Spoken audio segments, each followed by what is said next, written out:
I would go and talk to some of your friends that you would consider to be accomplished. And then I would say, look, I'm getting back in the market. I want to show you some of my work, and I need an honest critique. What do I need to do to be up to speed?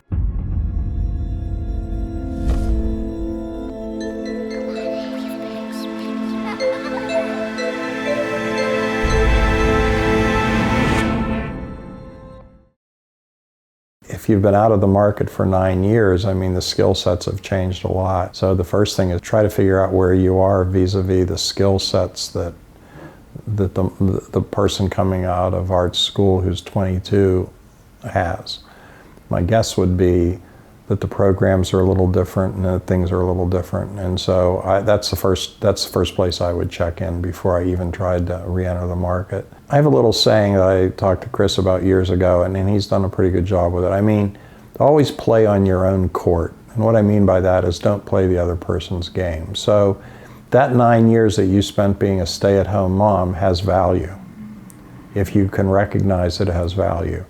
There are a lot of companies, smaller companies, that do a lot of their own creative, and a lot of them are appealing to people just like you, to young moms, professional people. That's where I would look. I would look for products and people that were trying to speak to people like you. And the fact that you've been a stay-at-home mom and devoted your time to raising your child, and you know what that world is like. There's a ton of people trying to sell into that market in every conceivable product. And I can't believe that, if your skills are up to standards, and I think you may need to refresh yourself a bit. Let's assume that that's taken care of. I can't believe that you couldn't get a job with some company that's not terribly gigantic. I got from the tone of your question that you kind of had been out of the market for 9 years and now you want to. No, I wouldn't look at it that way. You've been in the market, you've been a mom. That's pretty important because you're in the demographic every advertiser in America wants.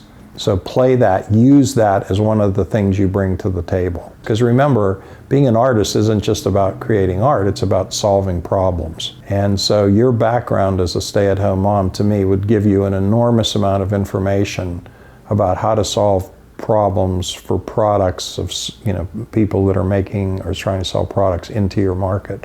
So don't view that as a bad thing. I would view it as a good thing. If you have a degree in design, I'm assuming that you're a thinker and a reader, and just look around you, and start telling your friends.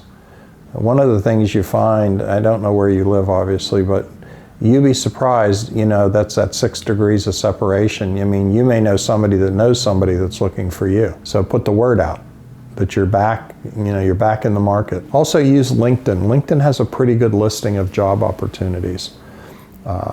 It's worth the $35 a month. To me, it's worth it to get the premium and be able to look at that stuff. They run those ads every day.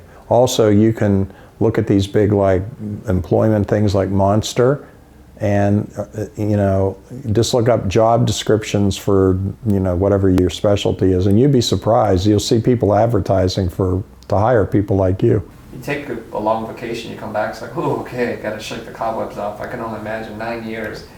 That's a lifetime of change. So how do you deal with the self-confidence? Well, if you went to art school, I'm guessing people who went probably directly into the art world to questions about self-confidence.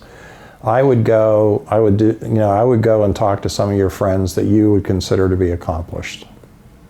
And then I would say, look, I'm getting back in the market. I want to show you some of my work, and I need an honest critique. What do I need to do to be up to speed?